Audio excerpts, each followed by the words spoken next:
This is nScreenNoise. My name is Colin Dixon, founder and chief analyst at nScreen Media, and today is January 12th, 2018. Well, it really was a pretty bad year at the movies this last year in 2017. Although some movies did really well, like the new Star Wars movie and Wonder Woman, the rest of the industry really suffered a big downturn according to the Digital Entertainment Group. New data it released this week says that box office revenue was off 11% for 2017, down to $10.5 billion. And of course, this was one of the worst summer in years for the movies. And according to DEG numbers, at least, it looks like it was a lot worse than that. Now, the movie industry, of course, relies pretty heavily on disc sales as well for additional revenue, and it was a disastrous quarter, Q4, for disc sales. This is normally the strongest quarter for disc sales of all 4 quarters in the year, of course, as people buy them to give discs. But disc sales were down 22% year over year over Q4 2016 to 1.45 billion. That is barely higher than the Q1 total of 1.2 billion earlier in 2017.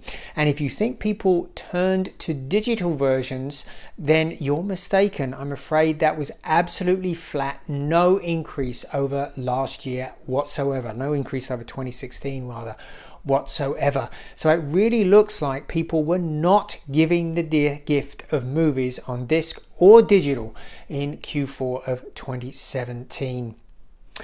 Now, rental revenue has been losing pretty badly as well, and it was no different whatsoever in 2017 and Q4 specifically.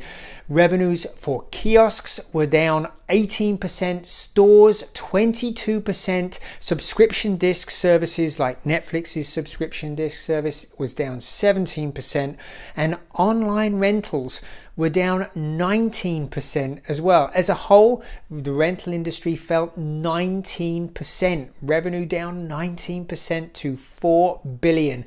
That's down from 4.7 billion in 2016. So this really, the fall in disc sales and online disc sales and rentals really shows that people are not watching movies as much as they used to. So what is the industry doing about that? Well, one of the things they have been doing is investigating premium VOD, so-called PVOD. This is where we get early access to a movie much earlier than we would have in the home, but pay a premium for it, say $30 or $40 for the rental of Wonder Woman after it has just left theaters, or even while it is still in theaters. Now, the industry has been very resistant to this, and there've been talks, and then the talks have stalled. But what happened at the end of last year sounded very hopeful. AMC, the world's biggest theatre chain, stepped up and said that they would want to participate and be a PVOD provider. Now, this makes a lot of sense for the industry. It solves a problem with the theatres. It gets them over the whole idea of direct home delivery because they get to participate in that revenue somehow. And it also helps the studios because it gets people watching those movies again when people aren't going to the movies and they aren't buying the discs. It gives them an opportunity to get them directly in home.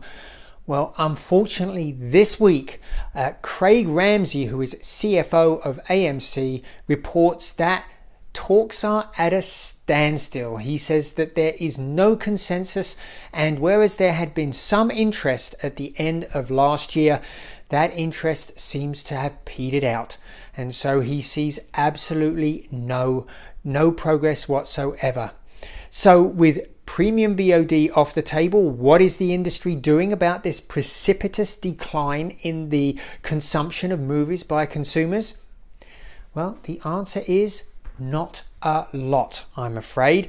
SVOD revenue, however, continues to climb, up 31% last year.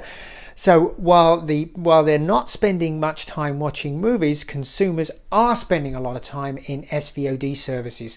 And with Netflix, Hulu, and Amazon all planning to increase the amount they're spending dramatically on content, you can bet the decline in movies is going to continue in 2018.